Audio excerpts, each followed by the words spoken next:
Saludos, bendiciones, reciban todos un caluroso saludo y bienvenida en esta cuarta unidad de Consejería Cristiana. Un saludo muy especial de la Universidad Teológica Shalom y de su rector, Dr. Henry Reyes, como también de su profesor, Dr. Montalvo Suero. En esta cuarta entrega estaremos presentando dos temas cruciales que son relevantes para la consejería cristiana. El primero de estos temas es cómo aconsejar en la crisis de la depresión y el segundo tema, cómo aconsejar con personas suicidas.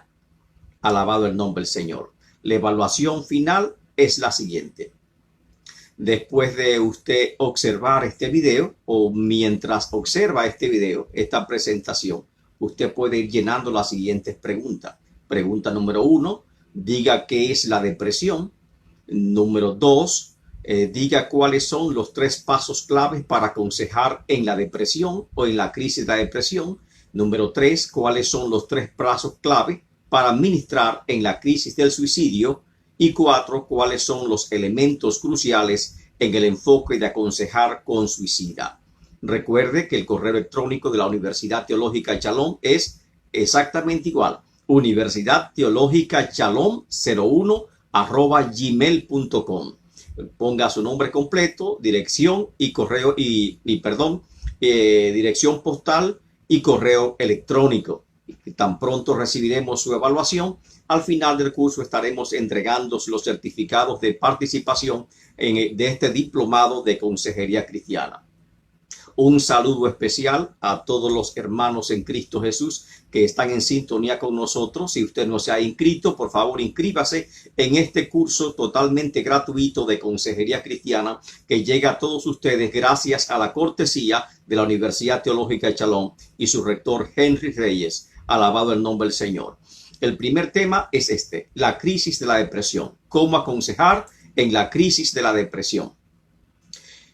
En este primer tema analizaremos la crisis de la depresión, la cual es una patología cada vez más frecuente debido sobre todo a los cambios rápidos de los estilos de vida que nos impone la sociedad actual. La depresión es una experiencia penosa, un sentimiento de abatimiento sin esperanza que se adueña de la mente y el corazón de las personas que la padecen y que no respeta edad, no respeta género, no respeta condición social o económico y nos puede atacar a todos por igual. La carga mundial de la depresión va en aumento cada año y debido a su alta tasa de prevalencia, cuando hablamos de prevalencia es el número de casos existentes en un país determinado o en el mundo entero, por esta alta tasa de prevalencia, la depresión ha sido catalogada como la enfermedad del siglo XXI. Y a sus síntomas, que aparentemente se pueden confundir con síntomas normales o estar oculta, se le llama también la enfermedad silenciosa. ¿Qué es la depresión? Hoy en día, cuando una persona se encuentra triste y tiene falta de interés por las cosas, suele decir: estoy deprimido, me siento deprimido. La depresión se puede describir como el hecho de sentirse decaído, melancólico, infeliz. Y la mayoría de las personas en cierto momento de su vida suelen tener estos sentimientos, lo cual es absolutamente normal. Y estos casos, amén, de usted sentirse infeliz o desdichado en un momento determinado, no constituye en lo absoluto ningún problema patológico porque es completamente normal. Y por lo tanto no requiere consejería. Generalmente las personas se distraen, piensan en otras cosas y tienen otros elementos para despejar la mente y volver a su normalidad. Ese tipo de expresión que son fugaz, amén, en la vida, amén, las personas saben lidiar con ella, pero no hay que confundir al sentirse decaído o triste con sufrir una depresión. En términos médicos, que es lo que tenemos que enfocarnos, la depresión es un trastorno mental que afecta tanto el estado anímico, afecta el sueño, afecta el apetito, afecta la concentración y afecta las funciones vitales, amén, de la persona de tal manera que no puede desenvolverse con normalidad en su vida cotidiana, trabajo o estudio, y por lo tanto los síntomas son penosos y sufre tanto la persona que padece la depresión como también afecta a todos los parientes y afecta a todos los amigos. En otras palabras, la depresión clínica es un trastorno del estado anímico en la cual los sentimientos de tristeza, de pérdida, de ira, de frustración se intensifican e interfieren con la vida diaria durante un periodo de algunas semanas, meses y posiblemente hasta años. Y por esa razón es que requiere de la intervención primero de un consejero cristiano o de un consejero, de un psicólogo consejero, alabado el nombre del Señor, o también la orientación inicial de un profesional de la salud mental. Para entender, hay que entender el primer paso, entender lo que es la depresión. La tristeza es una emoción natural, no podemos confundirla con la tristeza. Ahora, la depresión es una tristeza patológica y que impide el desarrollo cotidiano, las tareas, y impide también la visión que tenemos del futuro. La depresión nos afecta negativamente el estado anímico de una forma persistente, de una forma aguda que impide nuestro normal desarrollo en la sociedad. Los primeros pasos para aconsejar al depresivo, ¿cuáles son? ¿Qué tenemos que hacer para nosotros aconsejar al depresivo? Se habla mucho de la consejería y que todos estamos llamados a aconsejar, pero lamentablemente no es del todo correcto. Hay que tener un llamado para la consejería cristiana, una vocación para la consejería cristiana. Todos estamos llamados a apoyar, a mostrar afecto, a mostrar empatía, a mostrar las virtudes cristianas. Pero para nosotros desarrollar plenamente el ministerio de la consejería se requiere, además de la vocación o el llamado, la capacitación, que es eso lo que estamos realizando en este momento, o tratando de hacer una capacitación al pueblo de Dios, aquellas personas que sienten el llamado de Dios para que se unan a nosotros en la consejería cristiana. En la lección número 3, unidad número 3, nos preguntábamos cuál es el futuro de la consejería cristiana. Y lo cierto es que miramos con tristeza el futuro de la consejería cristiana, porque ha habido un cambio en los modelos de iglesia, ha habido un cambio en el modelo pastoral. Anteriormente, por ejemplo, el pastor era visto como un padre de familia y la iglesia se consideraba como una gran familia, y el pastor como consejero intervenía en los procesos de la vida de los miembros y conocía personalmente a sus miembros. Habían visitas pastorales, había consejería pastoral, había un acercamiento entre el pastor y los miembros. La iglesia sufre un gran estallido y se transforma grandemente, y ya el pastor consejero deja de existir. Solamente quedan residuos de este pastor consejero, de este pastor que visita a los enfermos, que visita a los miembros de su casa, y ahora el modelo es de un pastor con el pastor administrador, el pastor gerente, una función gerencial, y se requieren más dotes gerenciales para pastoreal que dotes de un pastor, diríamos, tradicional. La iglesia es una gran institución que requiere, por lo tanto, gran capacidad gerencial. Y es difícil, ya el acceso de los miembros con el pastor es difícil. Y es difícil para el pastor conocer todos sus miembros. No lo conoce a todos personalmente y por lo tanto no lo visita, no hay visita. Y la visita a cárceles, la visita a hospitales ha quedado delegada a ministerios personales. Y por lo tanto el llamado es que nosotros comencemos a recuperar el ministerio de la consejería cristiana. Si el pastor no puede, porque ya no se escapa de las funciones actuales del pastor, porque son pocos los pastores consejeros que quedan en la actualidad, creemos que Dios debe levantar un cuerpo de creyentes, amén, responsable, con llamamiento y vocación a administrar a través de la consejería cristiana, y que suplan esta gran necesidad que hay en la iglesia hoy en día, y más en estos tiempos de crisis en la cual estamos atravesando. Volvamos al tema nuestro. Estamos hablando de aconsejar, amén, en periodo de depresión, en la crisis de la depresión. Y ya dijimos que era la depresión. No es simplemente sentirse feliz. La depresión clínica se representa un cuadro clínico mucho más complejo. Y por lo tanto, vamos a ver de inmediato cuáles son los primeros pasos que tenemos que hacer para aconsejar al depresivo, a la persona que está deprimida, amén, desde una perspectiva bíblica adecuada. Siempre que trabajemos con personas deprimidas, sean adultos, sean niños, sean adolescentes, sean ancianos, hombre o mujer, lo primero que debemos hacer es, número uno, determinar cuáles son las posibles causas de la depresión. Número dos, determinar hasta dónde le afecta la depresión. Si le afecta significativamente la vida diaria, que le impide el desempeño normal de sus actividades, o solo afecta un aspecto de la vida diaria. Y tercero, debemos determinar el tipo de depresión que padece, lo cual es crucial. Puede ser una depresión por pérdida o cambio, que es una crisis normal de la depresión, cuando perdemos un pariente, nos sentimos infeliz por ciertos periodos cortos de tiempo, cuando perdemos un trabajo, cuando perdemos una oportunidad que nos sentimos afligidos y puede durar cierta 1 o 2 semanas. Es una depresión normal y se llama depresión por pérdida o cambio. Luego sigue la depresión clínica, que ya es un poquito más compleja. Puede ser leve, mediana o grave.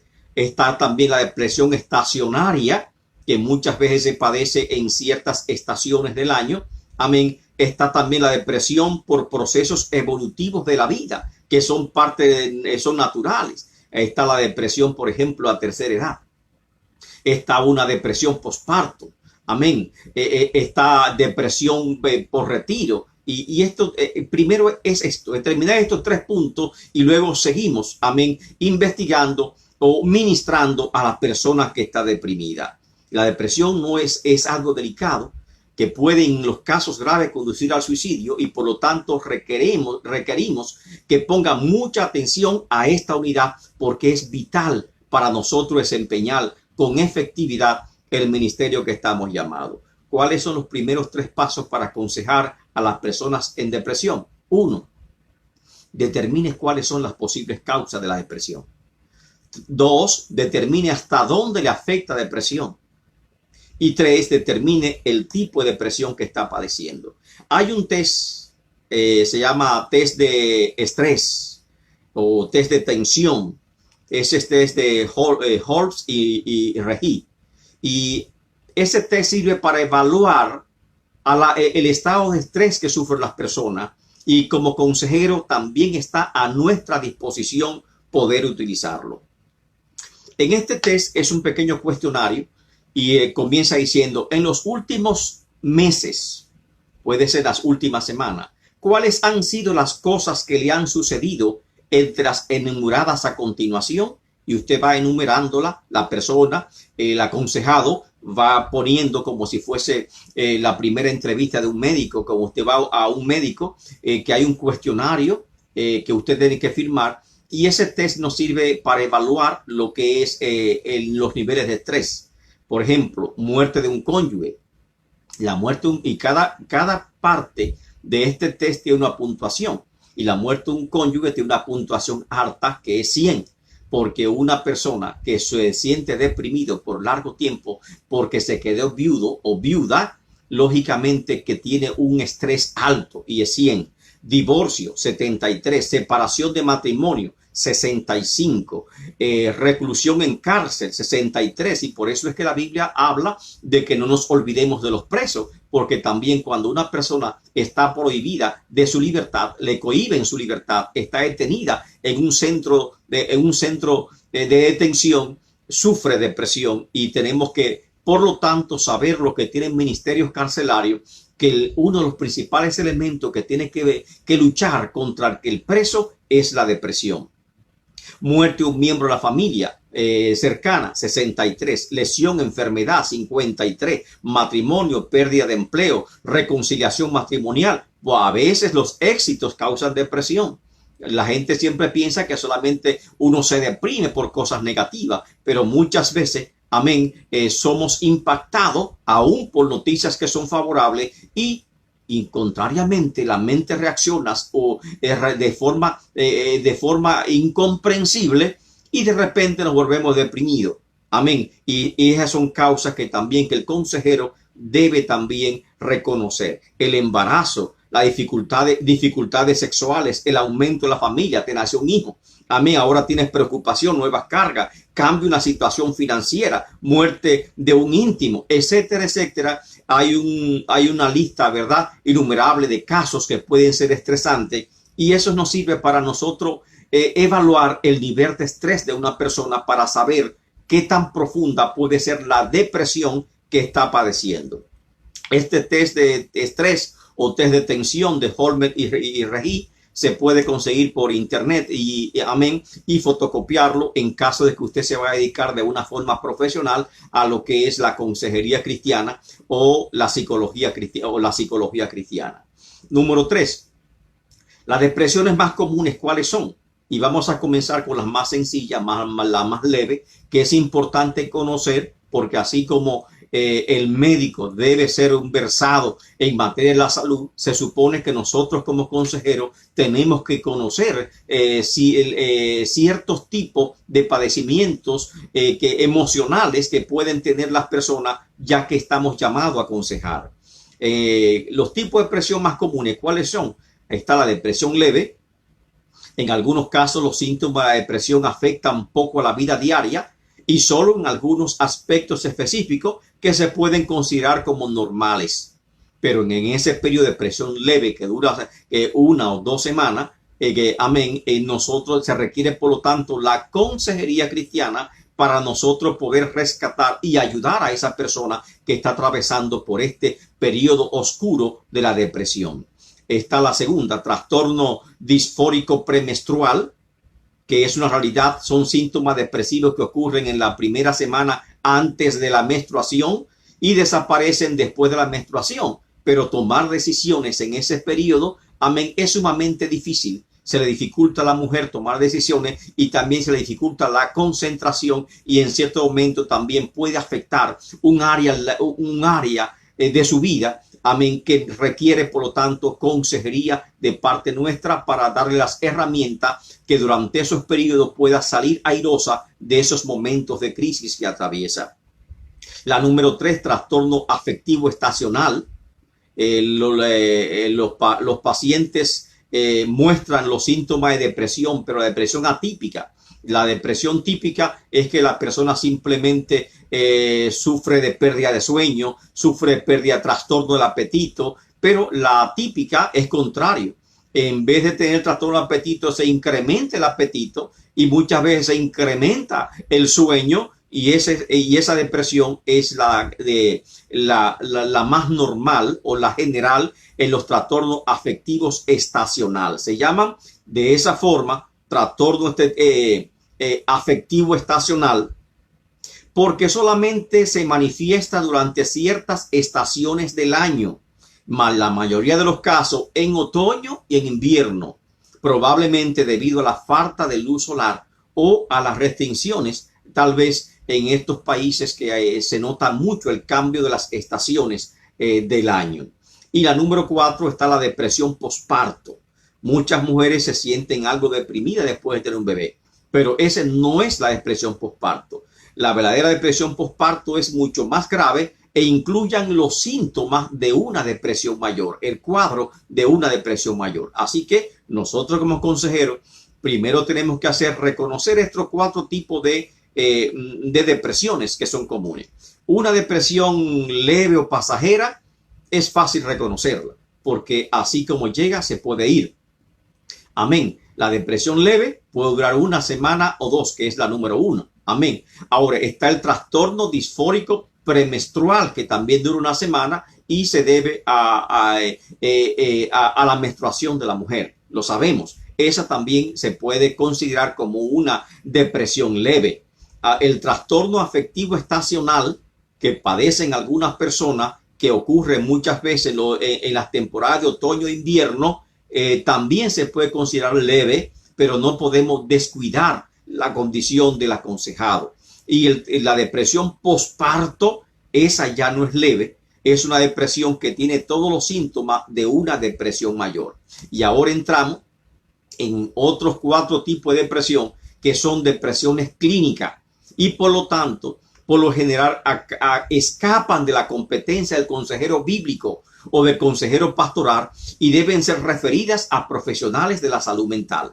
No obstante, óigase bien, el consejero representa la primera defensa para detectar a tiempo una depresión clínica y para darle los primeros auxilios o la primera ayuda a un paciente que sufre esta penosa enfermedad. Los tipos principales de depresión clínica incluyen lo siguiente. La primera es la depresión mayor, que también se llama episodio depresivo unipolar.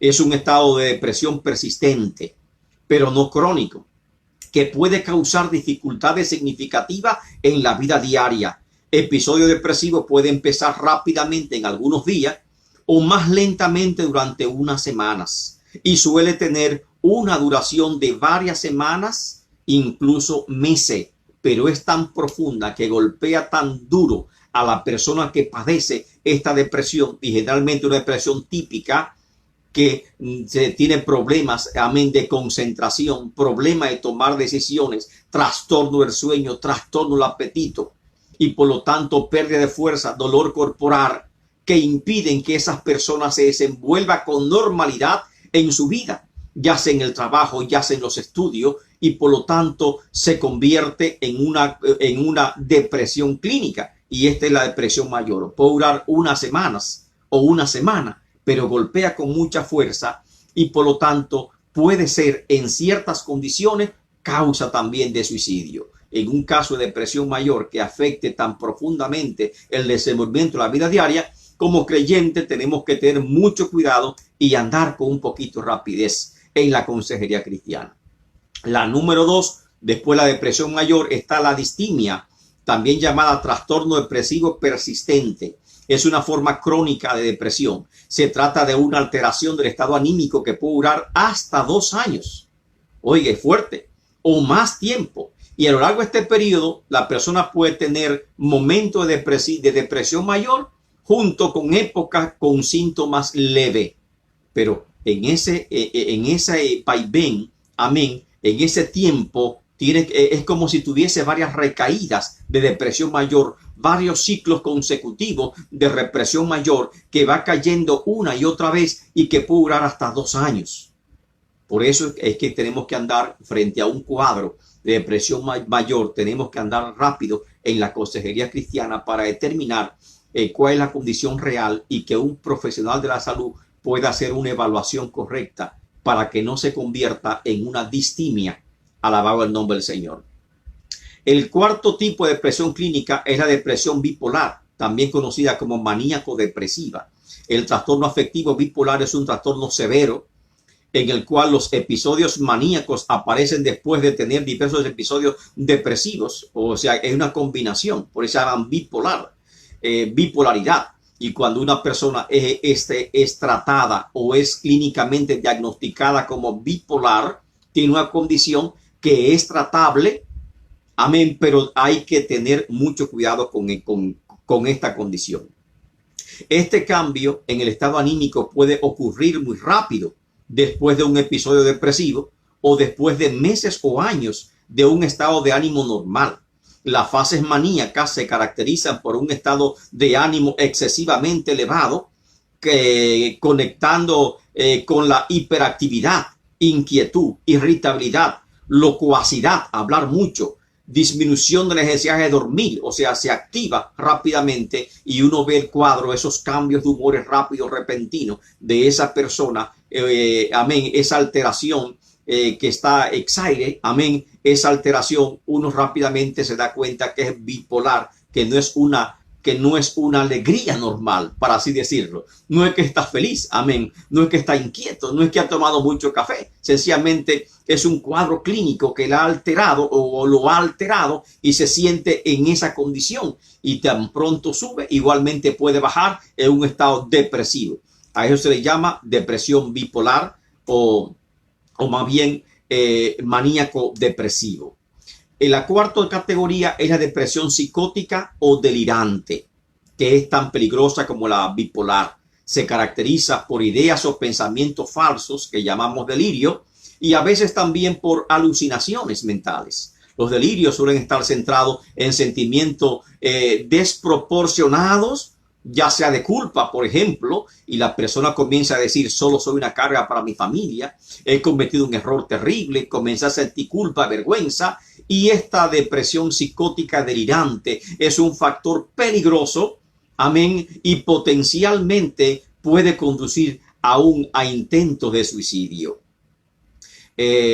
También puede ser delirio de pobreza, un miedo exagerado a quedarse económicamente arruinado, o delirio hipocondríaco, miedo exagerado a padecer de una enfermedad incurable, etcétera, porque el delirio puede tener diferentes temas, ya sea de acuerdo al hombre o ya sea de acuerdo a la mujer. Es más común en el hombre el delirio de pobreza y es más común en la mujer el delirio de hipocondría, de sentirse como enfermedad.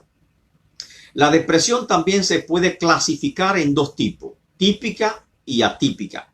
La típica, las personas con depresión típica experimentan una falta de apetito y a menudo seguida también por una pérdida de peso y dificultades para dormir. Mientras que los pacientes que padecen depresión atípica son al contrario. Es decir, un incremento notable del apetito, seguida sobre todo por un aumento de peso e incremento también en la necesidad de dormir, que se llama hipersomnolencia. Ahora, ¿qué es la depresión? ¿Cuáles son los síntomas de la depresión? Porque tal vez no tenemos nosotros, ni tenemos que valernos del test del estrés para determinar la depresión, porque los síntomas, lógicamente, pueden ser observados por el consejero y por la persona que ya tiene experiencia en el área de la psicología. Impotencia, culpa, irritabilidad, que eso es normal, pero recuérdese, aunque los sentimientos pueden ser normal, caer a un nivel profundo que impida o estorbe nuestro desenvolvimiento normal, ya entonces se convierte en clínico. Pero cuando nosotros observamos, ya sea por 1 o 2 semanas, una persona que presenta estos síntomas, nuestro deber, nuestro llamado es ministrarle a través de la palabra de Dios. Impotencia, culpa, irritabilidad. Cuando usted es una persona muy irritable, estamos frente a un posible caso de depresión. Aislamiento social, ahí está la clave. Falta de concentración, pensamientos recurrentes de muerte, peligroso, trastorno del apetito, falta de energía, trastorno del sueño, abuso con el alcohol, abuso con la droga. Esos son síntomas claros de que podemos estar frente a una persona que está padeciendo depresión, porque la depresión no nos afecta a todos de la misma forma, sino que reaccionamos de forma diferente, y más en los hombres, que tendemos a ocultarla y a no confesar jamás que estamos pasando por un problema de depresión. Hay otros síntomas de depresión, aparte de los que hemos mencionado, como trastorno del sueño, trastorno del apetito. Ahí están los pensamientos repetitivos sobre las cuestiones que crean ansiedad, no solamente muerte, pensamientos negativos, sentimientos de culpa, de inferioridad, falta de concentración de memoria, dificultades para tomar decisión, cansancio físico, especialmente en horas de la mañana, dolores en diversas partes del cuerpo, pérdida de interés sexual, ideas recurrentes de muerte o de suicidio que son peligrosas, son graves, y en los casos propio del trastorno bipolar o maníaco depresivo están la euforia excesiva, la irritabilidad inusual, necesidad decreciente de dormir porque nunca duermen, taquilalia es hablar con rapidez, amén, no parar de hablar, siempre está hablando cosas muchas veces incoherentes, y taquisiquia, que son pensamientos rápidos que no le impiden dormir. La taquisiquia puede ser un problema serio, pero se soluciona a pesar de que produce gran incomodidad. Amén. Porque le impide el sueño, le impide la concentración, crea profundo malestar. En manos de un profesional es fácil, porque hemos conocido personas que sufren de taquisiquia y simplemente con un pequeño medicamento, que eso es un psiquiatra que tiene que recetarlo, porque los psicólogos ni los consejeros recetan, son los psiquiatras los que pueden recetar fármacos, y por lo tanto con un pequeño fármaco se controla la taquiciquia. Aumento del deseo sexual, juicio escaso, comportamiento social inapropiado. Esos son los síntomas clásicos de un trastorno bipolar de la personalidad. Ahora, ¿cuáles las causas y cuál es la prevalencia de la depresión en los Estados Unidos? La incidencia de la depresión ha aumentado de forma considerable, drástica, en los últimos 50 años debido a varios factores, entre los que se destaca el estrés, la falta de comunicación, el aislamiento, el consumo de droga. Cuando hablo de consumo de droga también me refiero a bebidas alcohólicas, y los cambios del estilo de vida que impone la sociedad actual. Por lo general, las causas de los trastornos depresivos incluyen una combinación de factores, ya sea ambientales, psicológicos, clínicos y aún genéticos.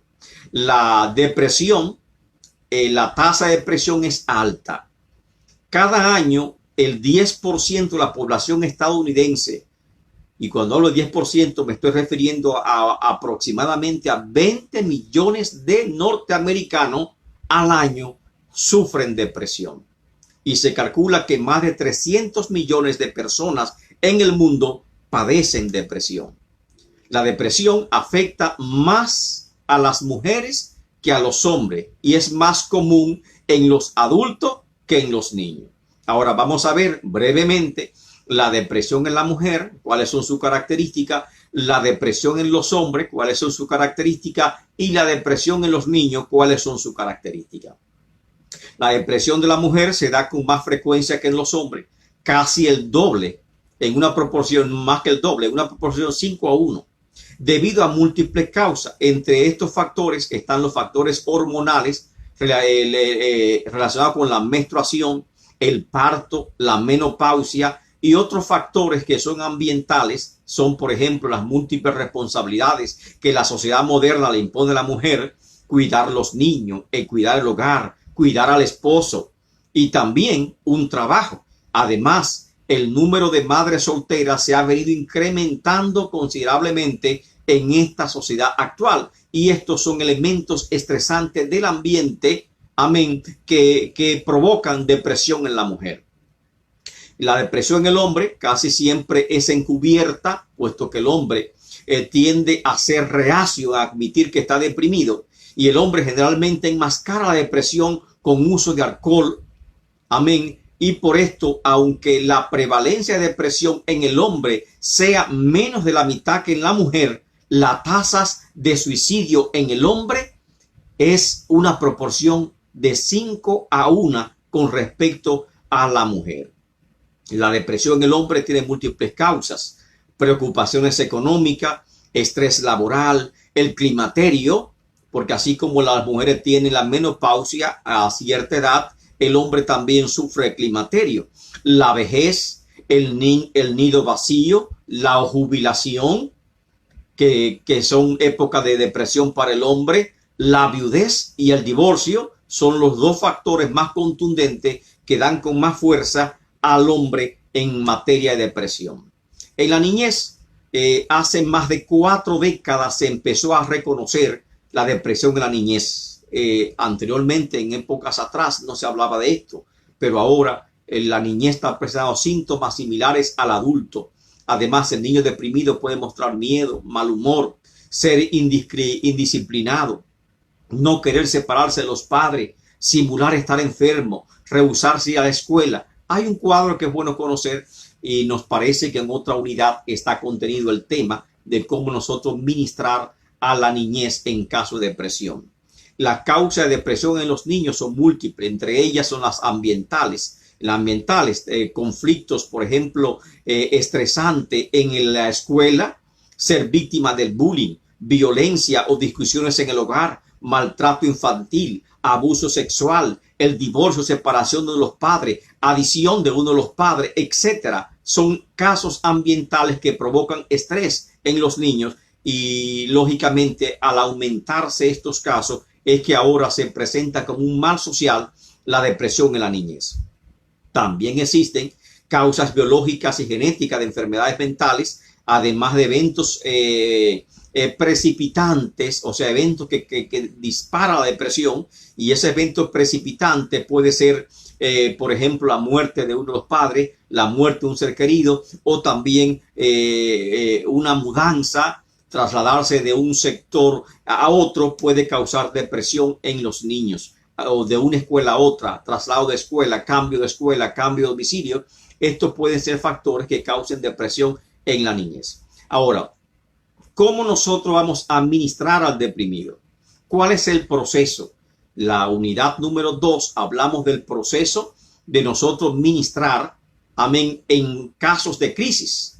Y la depresión es una crisis, amén. Y por lo tanto, cuando confrontamos a un deprimido, nos parece que es fácil reconocerlo, pero recuerde que lo primero que usted tiene que hacer en caso deprimido es saber los niveles de estrés que tiene, cuáles son las causas de la depresión, hasta dónde le afecta la depresión y también qué tipo de depresión está padeciendo. Ahora, este es el proceso que en toda consejería debemos seguir. Un permisito para tomar un poquito de agua.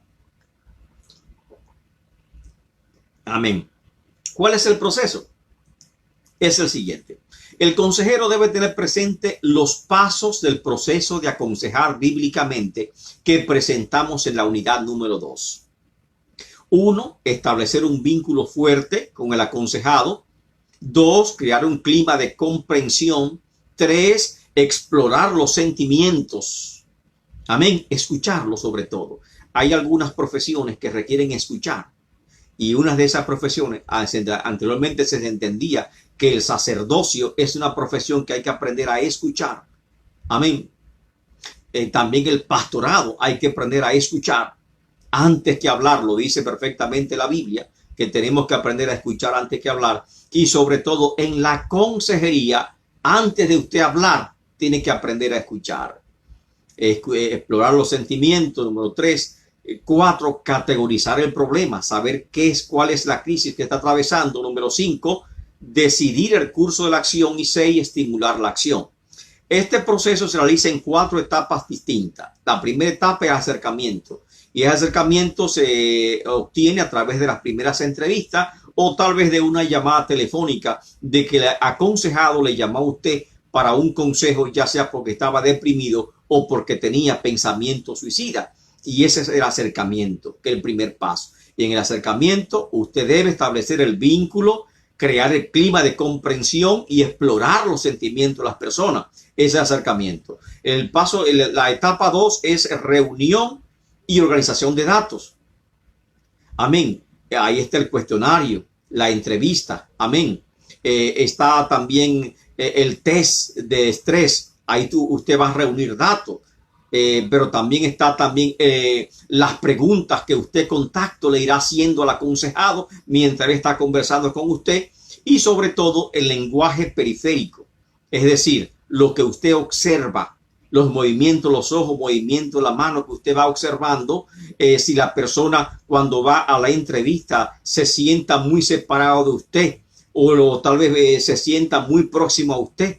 Es un lenguaje corporal que está manifestando que usted debe saber interpretarlo. Si llega muy a tiempo, si llega muy tarde, son señales, se llama lenguaje periférico, que usted tiene que comenzar a interpretar y aprender a interpretar, porque para eso estamos llamados, para ser psicólogos también. Y luego, primera etapa, acercamiento. Segunda etapa, reunir datos y organizarlo. Tercera etapa, interpretar datos para fin de nosotros determinar qué es lo que está padeciendo. Eso se llama diagnosticar. Y cuarta etapa es ejecutar, es decir, vamos a implementar la consejería, ya trazamos cuál es el curso de acción y ahora vamos a implementarla. ¿Cuáles datos debemos reunir cuando estamos con una persona con depresión? Dato físico. ¿Tiene esta persona cansancio físico, agotamiento, dolor del cuerpo, trastorno del sueño, trastorno del apetito? Son datos físicos. ¿Tiene dificultad de concentración, de tomar decisiones? ¿Padece alguna enfermedad física o mental? Porque hay que determinar también o descartar que sea una persona que esté padeciendo algún trastorno mental. ¿Existe en su familia antecedentes de enfermedades mentales? ¿Ha atravesado por alguna situación traumática? Y para saber si ha atravesado por alguna situación traumática o estresante, ahí está el test del estrés. Amén. Y estas situaciones traumáticas se presentan como elementos precipitantes en un proceso depresivo. Son los datos físicos primero que son muy importantes. Hay algunos que usted se lo va a preguntar y otros que usted simplemente lo va a estar observando y no hay necesidad de hacer esa pregunta. Están luego los recursos. Si es creyente, qué grado de madurez presenta o ha alcanzado, cuáles son sus principios, ideas, si los amigos le inspiran, si los amigos son parte del problema o parte de la solución. Las emociones es un dato que usted debe reunir. Cómo se siente la persona amargada, enojo, culpa, ira. Amén. Está muy excitada, tiene pensamientos repetitivos de ansiedad o pensamientos suicida. Las emociones es una parte vital en el proceso de la consejería en el caso de los deprimidos. Las acciones también tienen que ser evaluadas, son los datos que tenemos que reunir. Irritabilidad inusual, aislamiento, euforia anormal o excesiva, hablar con rapidez, comportamiento social inapropiado. Estos son datos que tenemos que reunir cuando nosotros estamos entrevistando a una persona en caso de depresión. El proceso de implementación, que le dije que había 3 etapas. La primera etapa, el acercamiento. Segunda etapa, reunir datos y organizarlo. Tercera etapa, interpretar datos, que es el diagnóstico. Y cuarta etapa es la implementación. O sea, ya he trazado un plan de acción y ahora vamos a ejecutar ese plan de acción. Este proceso de implementación de la instrucción bíblica, o sea, es ser consejero en este momento. Encierra 3 componentes importantes. Número 1, que el consejero planee estrategias bíblicas específicas pertinentes a fin de ayudar al aconsejado a vivir bajo las nuevas directrices de la palabra de Dios, que significa un desprendimiento del viejo hombre y un revestimiento del nuevo hombre creado según Dios. Es como una transformación espiritual que estamos procurando. Segundo, procurar que el aconsejado practique los principios bíblicos permanentes, que sean cambios permanentes en todos los vaivenes de su vida. Y tercero, velar que el aconsejado persevere en esos principios bíblicos y que sean dirigidos totalmente por la palabra de Dios. Método de instrucción, porque decimos consejeros bíblicos. Hay que instruir en la palabra de Dios, pero para instruir en la palabra de Dios hay diferentes métodos. El primer método es pregunta. Dirigir al aconsejado con preguntas para analizar el problema, para comprenderlo con mayor claridad, empleando el método socrático. Amén. Y eso produce aclaramiento de cuál es el problema. Sondear a través de preguntas es uno de los métodos de instrucción. La instrucción directamente es mostrar instrucciones, consejos, principios tomados de las escrituras y discutir esos principios con el aconsejado. Y ahí caemos a otro tipo, que es la discusión. Es una discusión abierta y clara sobre cuestiones sobre un enfoque con el aconsejado. La observación es otro método de consejería.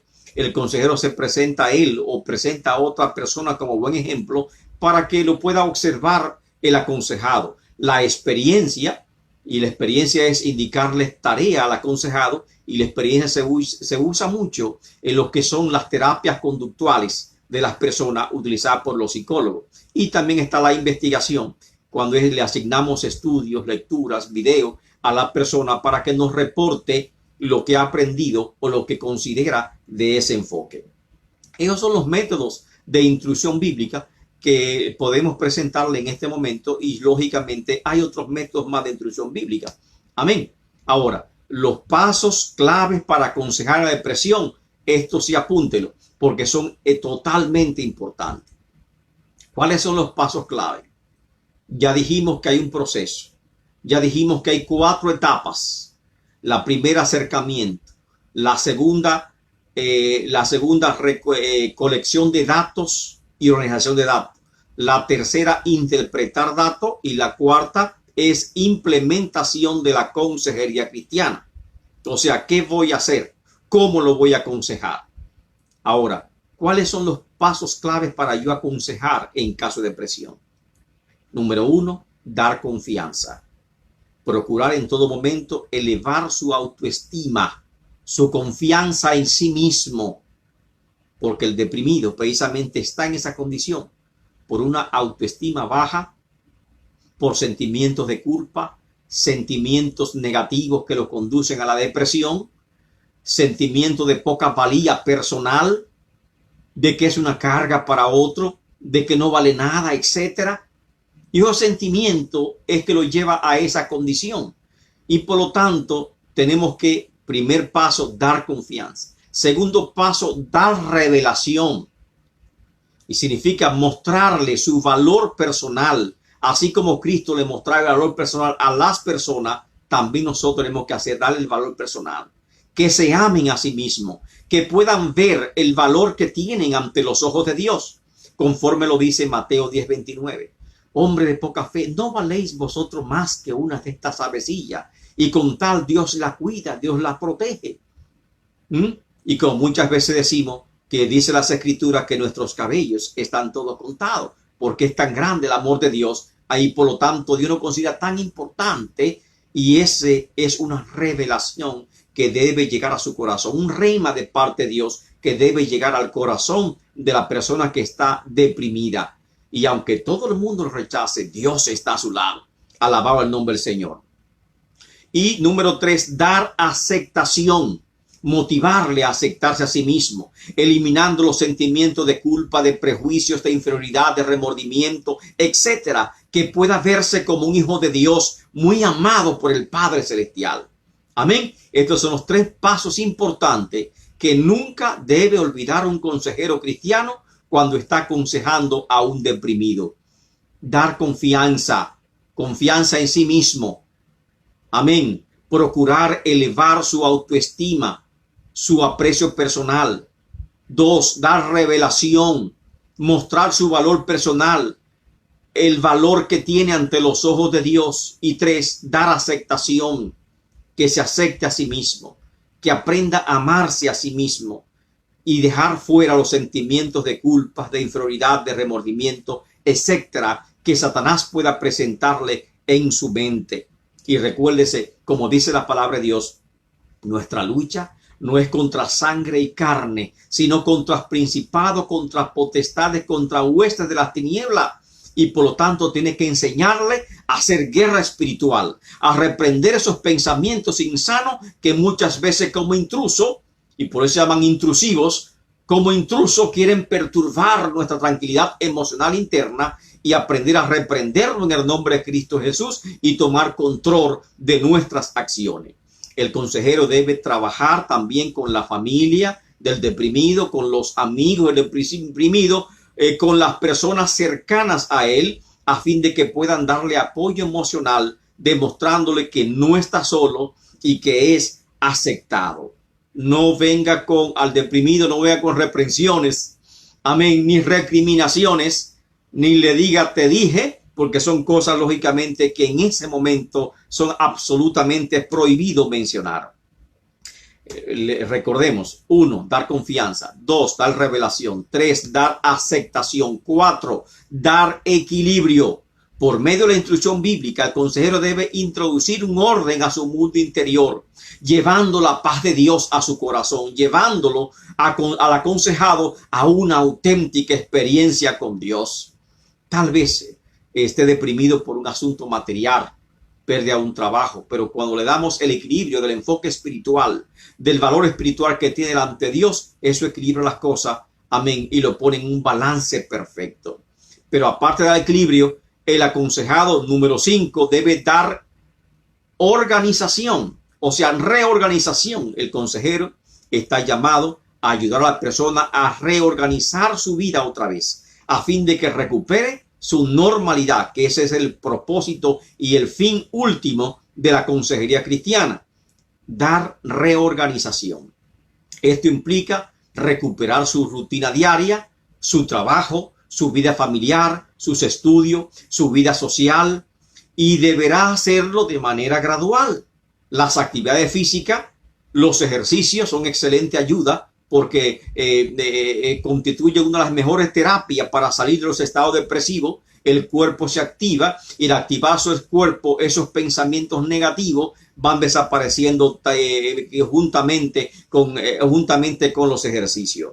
Recuerde que las depresiones, por severas que sean, llegan a su término y que es necesario que las personas que sufren depresión tengan siempre a su lado una persona de confianza que le muestre apoyo en todo momento. De esta forma es que debemos aconsejar bíblicamente a una persona que sufre depresión.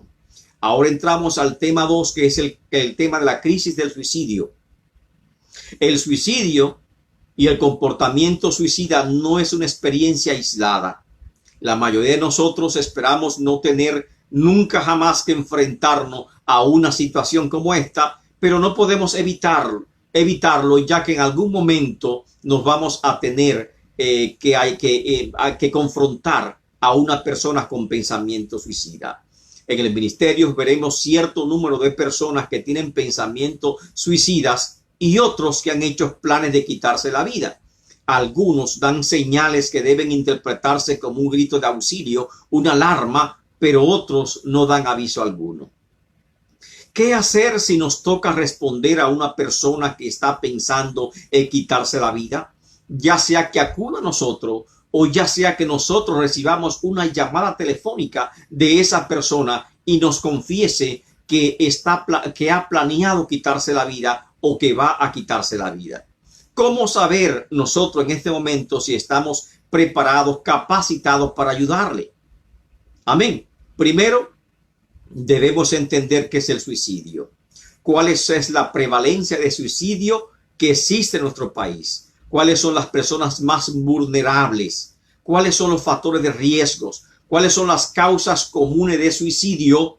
Y sobre todo, cómo nosotros podemos ministrar a una persona que nos ha confesado que desea suicidarse o que tiene prevalencia o que tiene, pensamiento suicida.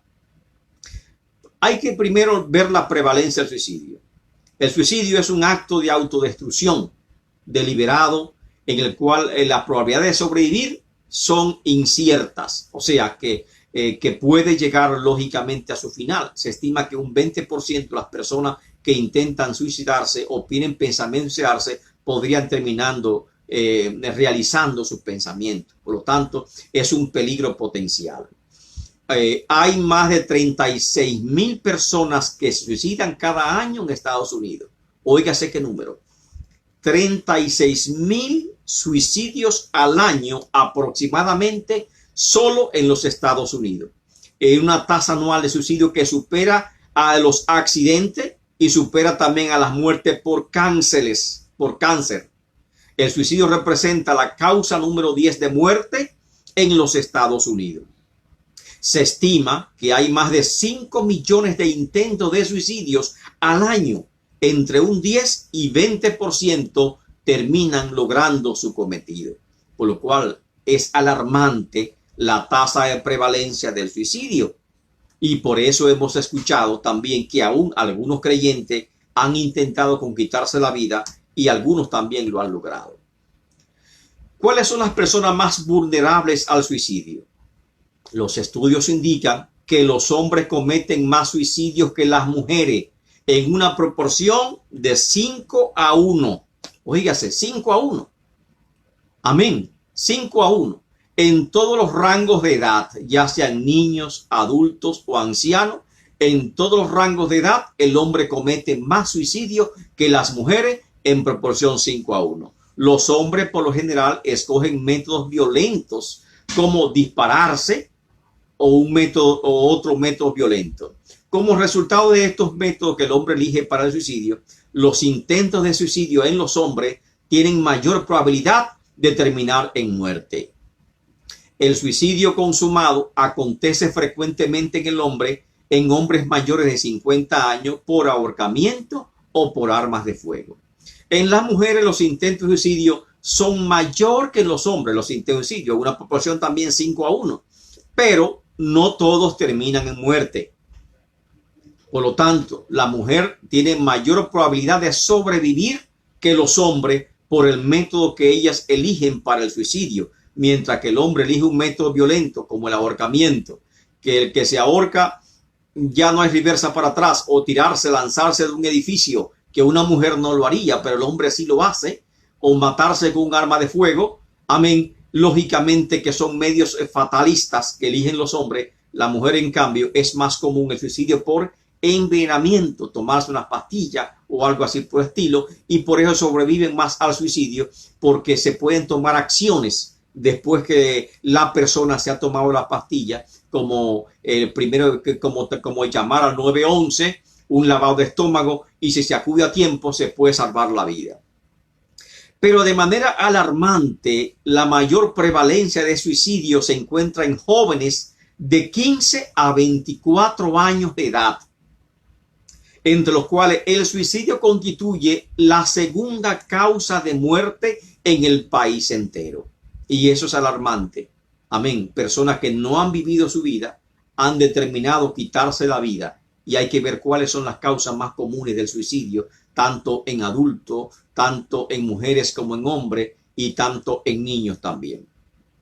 Las causas más comunes: el trastorno bipolar, que hablamos ahorita, en la depresión; el trastorno límite de personalidad, que es un trastorno también mental; la depresión; el consumo de droga y alcohol; los trastornos de estrés postraumático; la esquizofrenia; historial de abuso sexual o de abuso físico emocional; y cuestiones de vida estresante como problemas serios a nivel financiero o relaciones interpersonales, ya sea ruptura, divorcio o también viudez.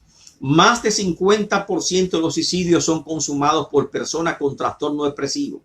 Por eso es que la depresión es peligrosa. El 50% de los suicidios lo cometen personas con trastornos depresivos, o con tratamientos psiquiátricos previos, o con algún trastorno de la personalidad. También ocurren tasas elevadas en caso de esquizofrenia. La ansiedad es otro trastorno asociado de manera relevante con el suicidio, de modo que la comorbilidad, y que comorbilidad significa que prevalecen dos enfermedades, y se llama comorbilidad de ansiedad con depresión, una combinación de ansiedad y depresión.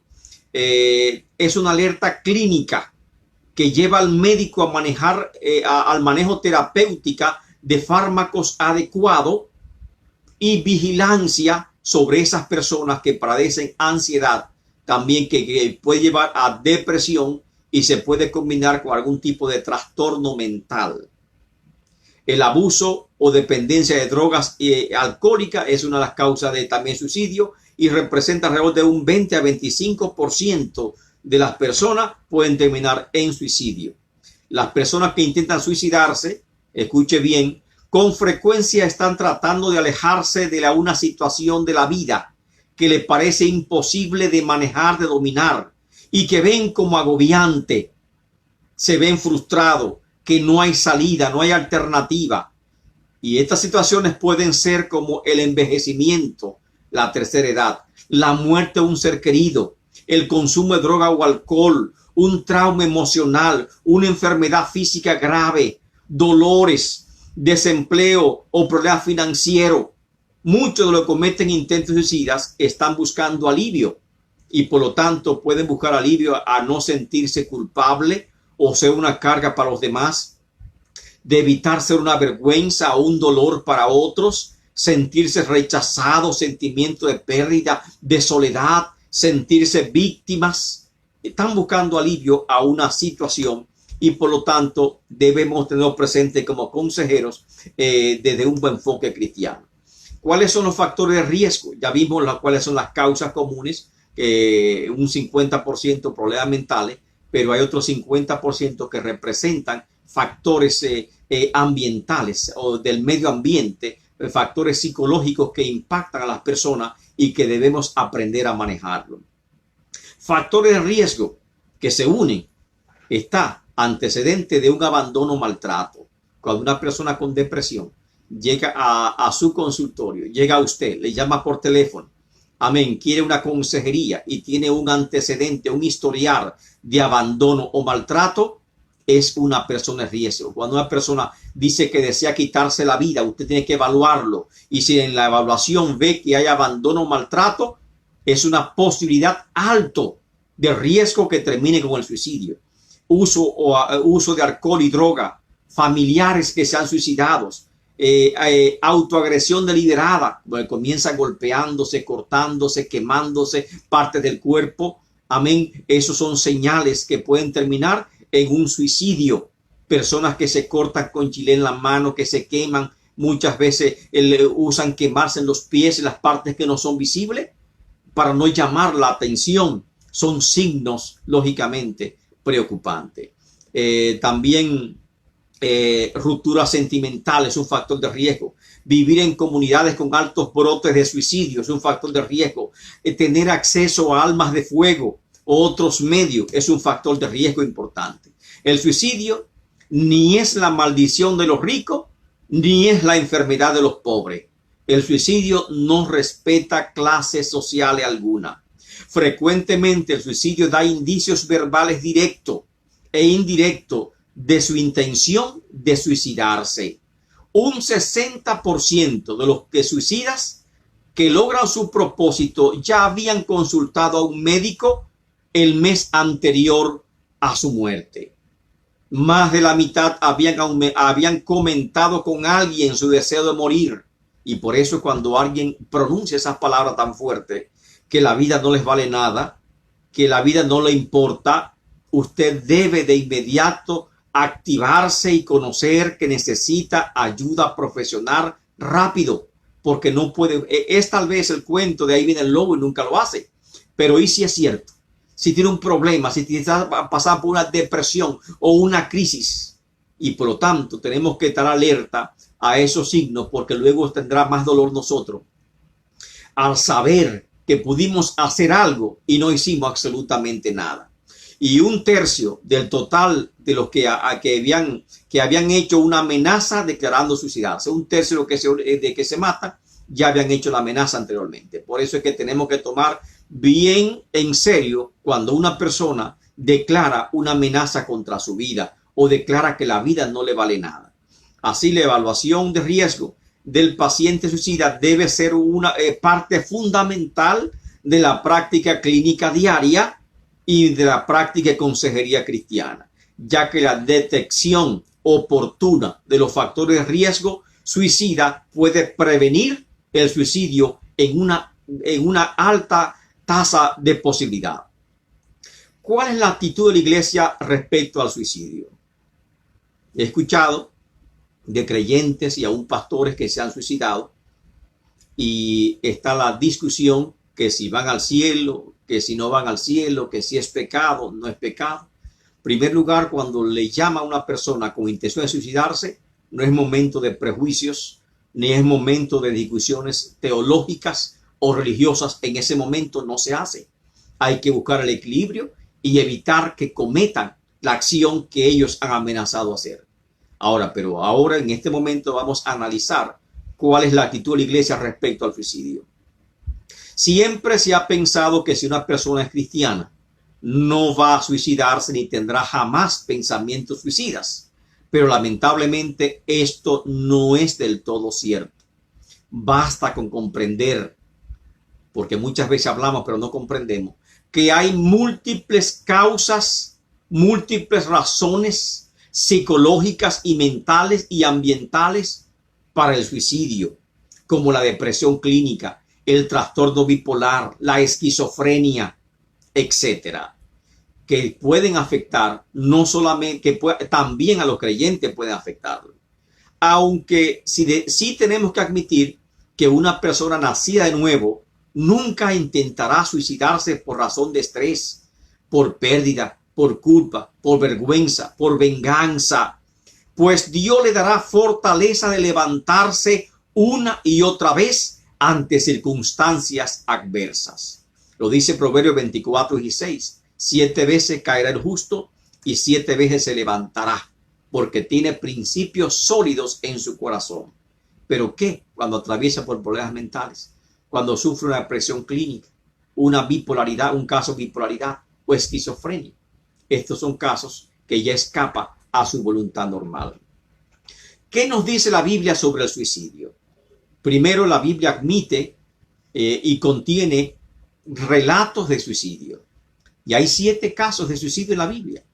Abimelech, en Jueces 9:54. Sansón, una autoinmolación, en Jueces 16:21-31. Saúl, que se tiró sobre su espada, 1 Samuel 31:1. El escudero de Saúl, 1 Crónica 10:5. Aitofel también se mató, 2 Samuel 17:23. Zimri también, 1 Reyes 16:18. Y Judas Iscariote, amén, en Mateo 27:3-5.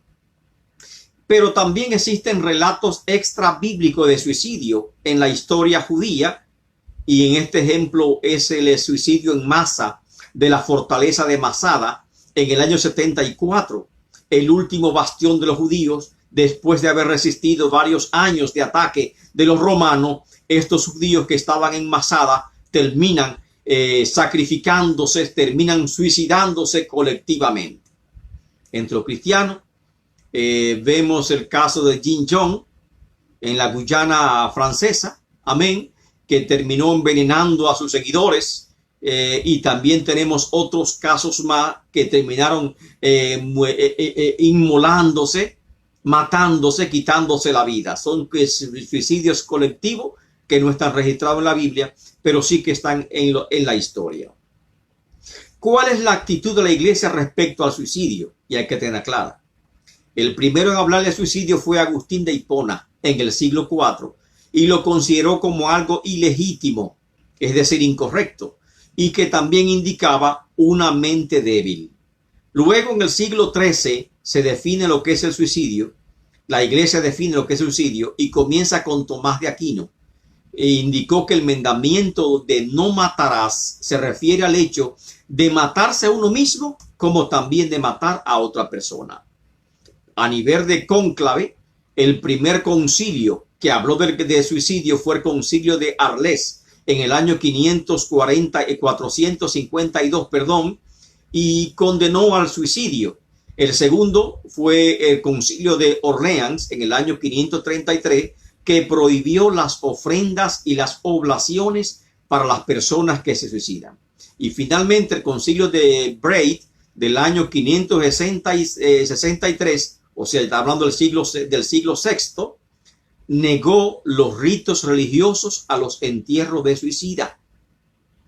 Ni podía tampoco un suicida ser enterrado en el Campo Santo, como se llamaba a los cementerios católicos. No podían entrar al Campo Santo porque ellos habían cometido un pecado de muerte y no iban al cielo.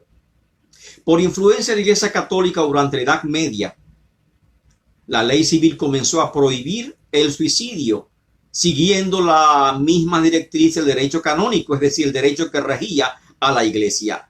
Los cuerpos de los suicidas eran entonces profanados, arrastrados por las calles o bien colgados de una horca y dejados allí, o simplemente se tiraban en una encrucijada y dejados abiertamente para ser devorados por los animales. Esto cambió en el año 1882, cuando se ordenó en Inglaterra que los suicidas podían tener entierro, aunque hubo poco cambio en los países católicos que aún seguían rigiéndose por el derecho canónico. Hoy en día resurge la polémica si es pecado o no suicidarse, mantenidas por la Iglesia Católica y también mantenidas por teólogos liberales. Pero como este no es un curso de teología, sino de psicología y de consejería cristiana, vamos a obviar esta parte acá, porque ya comprendimos que hay trastornos mentales que pueden conducir a una persona, aún siendo creyente, a intentar quitarse la vida. Pero en situación normal entendemos lógicamente que ningún creyente jamás intentaría quitarse la vida, y aún en caso de enfermedad entendemos que buscaría la ayuda profesional adecuada para jamás hacer tal cosa. Del punto de vista nuestro como consejeros cristianos, ¿qué tenemos que hacer? ¿Cómo debemos ministrar a las personas que nos llaman con intención de quitarse la vida? Tal vez sea un cristiano, diríamos frío, tal vez un cristiano que no ha experimentado un nuevo nacimiento. Podría ser de muchos casos. Cuando te pones en contacto con una persona que presenta riesgo de suicidio, no importa si es creyente o no, olvida este tema. Es una persona, un ser humano, amén, que presenta riesgo de suicidio.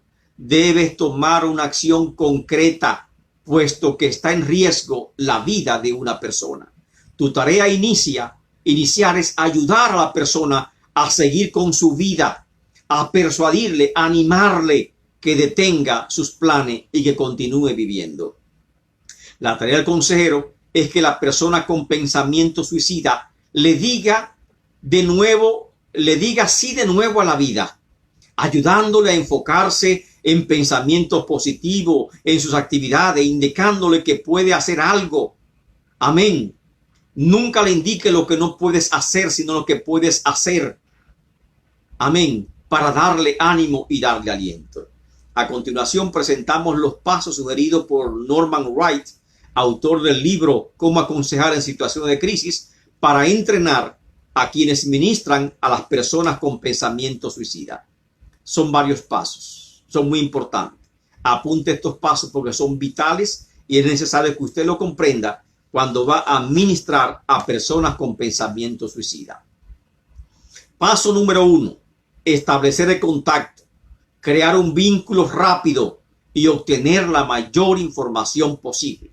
Eso es una llamada 911. Para muchas personas el proceso es gradual cuando se hallan bajo tensión. Pero cuando estamos frente a una persona con pensamiento suicida, estamos frente a una decisión de vida o muerte en la cual todo transcurre con una rapidez asombrosa, por lo cual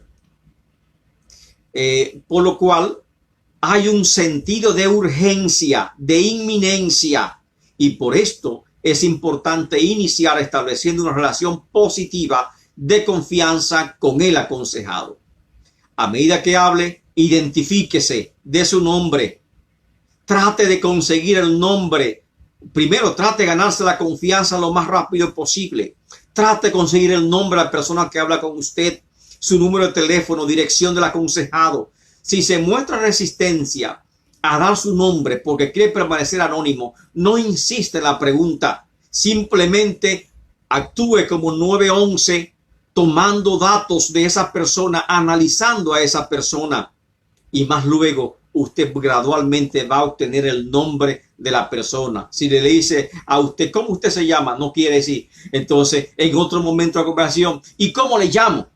Y ya la persona puede decir su nombre con más facilidad. También debe tratar de conseguir el número de teléfono de otra persona, pariente o amigo que esté cercano a él, porque mientras usted conversa con la persona, fácilmente puede tener una asistente que llame a un amigo, que llame a un pariente que esté cerca de esa persona para que impida o frustre el intento de suicidio de quien está conversando con usted. Entonces, por lo tanto, primer paso, establecer el contacto, crear un vínculo rápido y obtener la mayor información. ¿Qué información? ¿Cómo se llama? ¿Dónde vive? ¿Cuál es su teléfono? El nombre de un amigo, de una amistad, de un pariente cercano, de alguien que esté cerca de esa persona. ¿Está usted solo? ¿Con quién está? ¿Quién está a su lado? Amén. De esa forma. Ahora, paso 2. Identificar y clarificar el problema. Escucha la conversación de la persona haciendo la menor interrupción posible e interpreta rápidamente la información que te está brindando. Pero enfócate en 3 cosas. 1. ¿Qué le llevó a la situación en que se encuentra en ese momento? Es decir, ¿cuáles son las causas de ese intento, ese pensamiento de suicidio o ese plan de suicidio que tiene la persona? 2. ¿Qué le molesta en ese momento? Es decir, ¿cuáles son los factores de riesgo? ¿Cómo se siente? y cuáles factores de riesgo presenta esa persona. Y 3, identificar qué ha intentado hacer para resolver la situación. Es decir, analizar sus acciones o sus planes de suicidio. ¿Qué no debo decir? Expresiones como las cosas no son tan malas como parecen. O no debes pensar de esa forma. Esas son expresiones que en vez de ayudar, lógicamente pueden irritar y pueden romper el vínculo de confianza con la persona que tú estás aconsejando. Céntrate en ella o en él. Siente lo que él siente para ayudarle a clarificar sus sentimientos. Si tiene dificultades para expresar un sentimiento, ayúdelo colocándote en el lugar de esa persona. Amén. Y poniendo palabras para ver si él confirma esas palabras de sentimiento.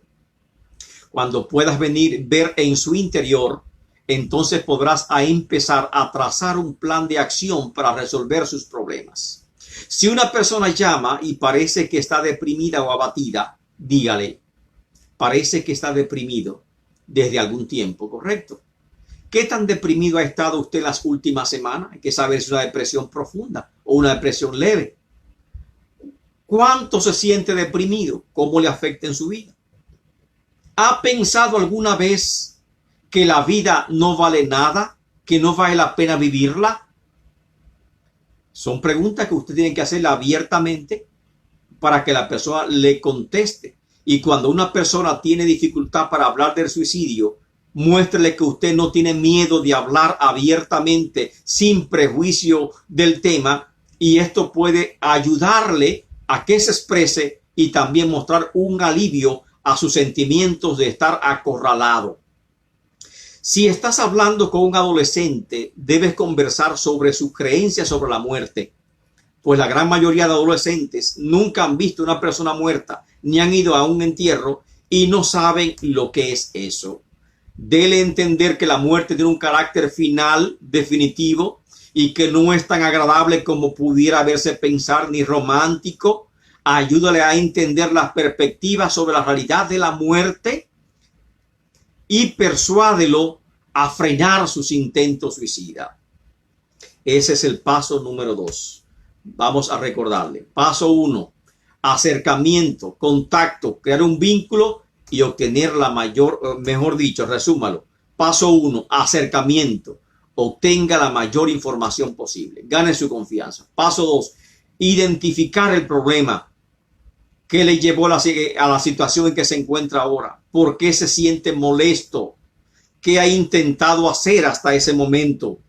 Estos 3 puntos ayudan a identificar cuál es el problema. Céntrate en los sentimientos. Pregunta con estrategia, con táctica. Amén. Número 3. Evalúe el potencial suicida de esa persona. ¿Y cómo yo voy a evaluar el potencial suicida de esa persona? Lógicamente, buscando los factores de riesgo. Edad y sexo. ¿Qué edad tienes? Tanto. Si está entre los 15 y 24 años, el factor de riesgo es alto, porque constituye la segunda causa de muerte para ese grupo de edad. Si es hombre, el factor de riesgo, aunque el suicidio, los intentos de suicidio son menores que en la mujer, el factor de riesgo es mucho más alto porque los hombres hay un porcentaje mayor de que terminan suicidándose que las mujeres. Amén. Y si es hombre mayor de 50 años de edad, también es más alto el factor de riesgo. Las personas afectadas por alcoholismo, por droga, tienen un factor de riesgo alto. Por lo tanto, la edad y sexo, usted debe saber, lógicamente, aunque muchas veces por la voz uno sabe que si es hombre o mujer, pero otras veces en esta generación donde hay transgénero, si hay alguna duda, usted puede preguntarle sobre su género. Generalmente no se pregunta porque se observa simplemente por el oído. Historial de suicidio. Es preciso saber si es su primer intento o lo ha intentado otras veces. Si lo ha intentado otras veces, el factor de riesgo es mayor. Amén. Detalle del plan de suicidio. El factor es alto. Amén. Porque el intento puede ser letal porque lo ha planificado. O sea, ¿cuál es el potencial letal del mismo? ¿Hasta qué punto tiene acceso a ese método? ¿Cómo usted piensa suicidarse? ¿De qué forma? Me tomaré una pastilla, dice una mujer. Me voy a envenenar, dice la mujer. Un hombre, me voy a dar un balazo, me voy a dar un tiro. ¿Tiene usted un arma? Sí. ¿Está cargada? Sí. El factor de riesgo es altísimo porque tiene un arma y está cargada. ¿Hasta qué punto es concreto y específico el plan de suicidio? ¿Y cómo te piensas suicidar? ¿En qué lugar? Pregúntale detalle. Amén. Si la pistola está cargada, ¿dónde la tiene? ¿Dónde tiene la pistola? En un cajón. Amén. En mi casa, en mi alcoba. O tal vez la tengo en mis manos. Ya el plan establece muy completo. ¿Dónde lo vas a hacer? Aquí, en el lugar que estoy. El factor de riesgo es alto porque hay muchos detalles y por lo tanto puede ser inminente la muerte de esa persona. Evalúe también tensión o estrés. Revisa sus niveles de estrés.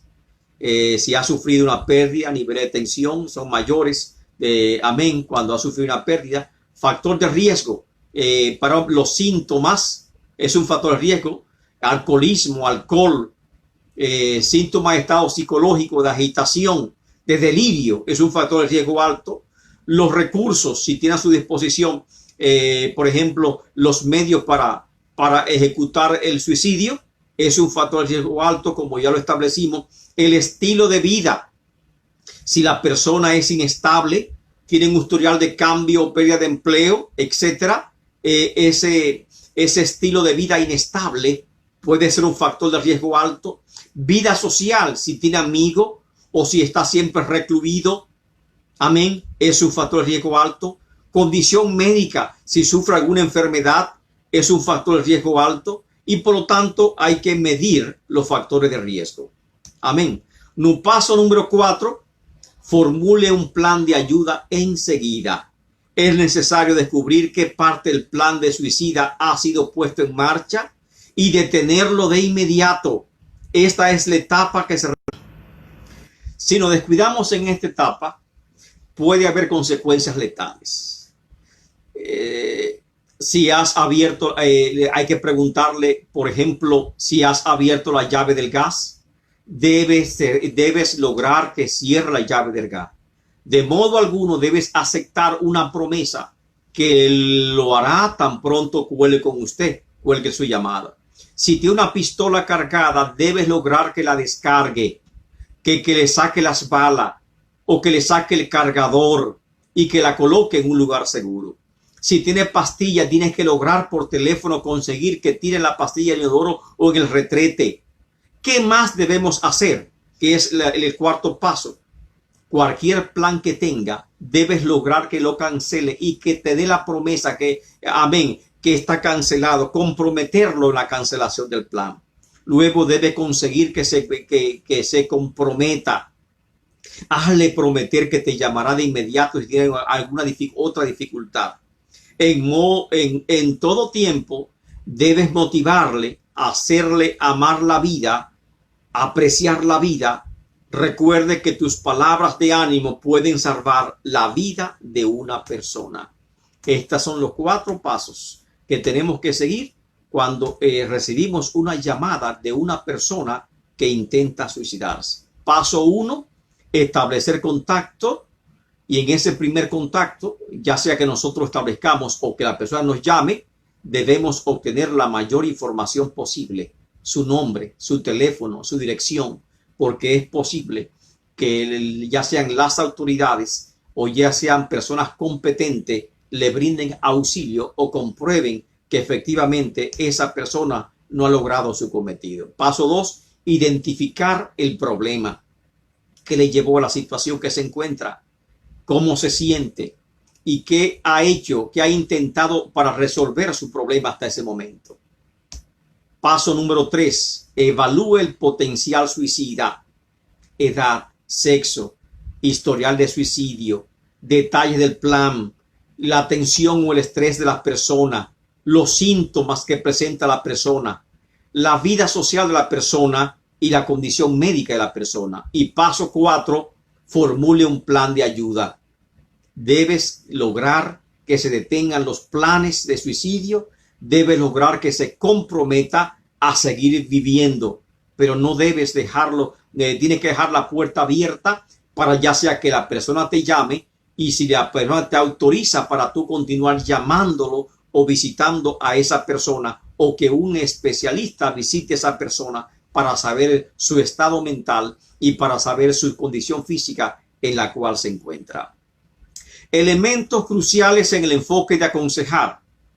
Resumiendo, hay 3 elementos cruciales en el enfoque de aconsejar por teléfono a una persona con pensamiento suicida.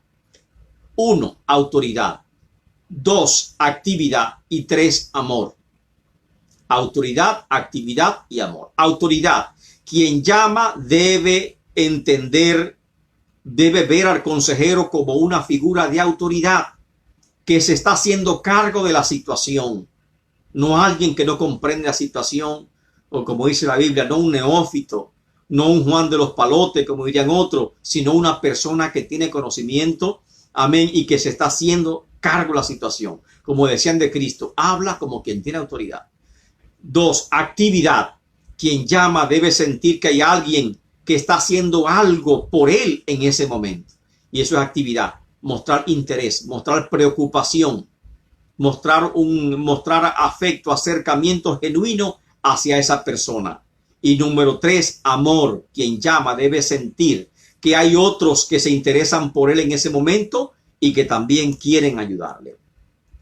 El doctor Paul Priscell del Centro de Prevención de Suicidio de Los Ángeles señaló 6 errores comunes en la atención de ayuda. Número 1, mostrar ansiedad al recibir una llamada telefónica de una persona que le declara que se va a suicidar. Esa mostrar ansiedad ya tumba el principio 1 de autoridad. Ya no hay autoridad. Número 2, negar el significado de un comportamiento suicida. Es decir, ignorar el significado de un comportamiento suicida. Eso es grave. Número 3, fallar en racionalizar los indicios suicidas, que está ligado al paso 2. Número 4, una reacción agresiva o hiriente ante una amenaza suicida. Así como mostrar ansiedad es malo, dar una respuesta negativa, hiriente, agresiva es también fatal. Número 5, paralizarse es también fatal, de temor, quedar inmóvil ante una amenaza de un suicida. Y número 6, tratar de manipular psicológicamente al suicida, tal vez con una psicología inversa de que no lo va a hacer, o correyóse el cuento que ahí viene el lobo y nunca lo hace. Son 6 errores fatales, según dice el doctor Paul Priscell del Centro de Prevención de Suicida de Los Ángeles. 6 errores fatales que usted y yo debemos cometer. Conclusiones finales. El suicidio es un problema grave de salud pública y requiere atención especial e inmediata. La investigación más reciente señala que la prevención del suicidio, si bien es posible, comprende una serie de actividades que incluyen por lo menos la previsión de las mejores condiciones posibles para la educación de los niños y de los jóvenes, porque ahí comienza todo, con la educación, con la escuela, con la casa, con el hogar. También se debe contar con el personal capacitado como consejeros, médicos, que permitan lograr la detención y el tratamiento eficaz de los trastornos subyacentes y tener control medioambiental de los factores de riesgo. Desde luego, la eliminación de los medios para la consumación del suicidio. Sobre todo, debemos recalcar la necesidad de mantenerse alerta a la necesidad de las personas en todo tiempo. Recordemos la evaluación final. Después de usted haber escuchado este video, responda a las siguientes preguntas. Número 1, ¿qué es la depresión? El tema de hoy fue la depresión y el suicidio y cómo aconsejar en caso de depresión y suicidio. ¿Qué es la depresión? Número 2, diga cuáles son los 3 pasos clave para aconsejar en la depresión. Esas 2 preguntas es sobre el tema de la depresión. ¿Qué es la depresión? Número 1. 2. Diga cuáles son los 3 pasos claves para aconsejar en la depresión. Pregunta 3, ya del caso del suicidio. ¿cuáles son los pasos clave para administrar con la crisis del suicidio? Y número 4, ¿cuáles son los 3 elementos cruciales en el enfoque de aconsejar con suicidas? Recuerde el correo electrónico Universidad Teológica Shalom01@gmail.com. Nos permite su nombre, dirección postal, para al finalizar el curso, este diplomado de consejería cristiana, poder hacerle llegar su certificado, su diploma de consejero cristiano. Alabado el nombre del Señor. Lo que se escucha bien bonito y yo me siento muy agradecido de parte de Dios de que nos ha dado el honor de poder ser su maestro, su profesor durante este curso, y también muy agradecido a la Universidad Teológica Shalom.